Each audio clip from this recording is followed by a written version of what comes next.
In this video, you will learn how to create a Zedge seller account in the UK. First, visit the Zedge website. Open your web browser and search Zedge website. Sign up or log in. If you do not have a Zedge account, you will need to sign up by clicking on the sign up button.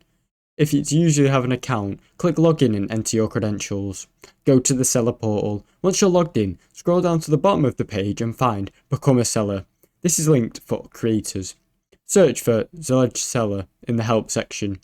Complete the seller registration. You'll be redirected to the Zedge seller portal. You will need to fill in details such as your email, payment information, and display name.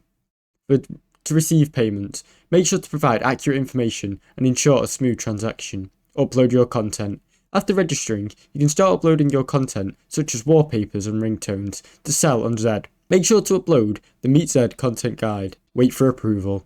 Zedge will review your uploads. If you comply with their standard, your content will go live and you can start earning money today.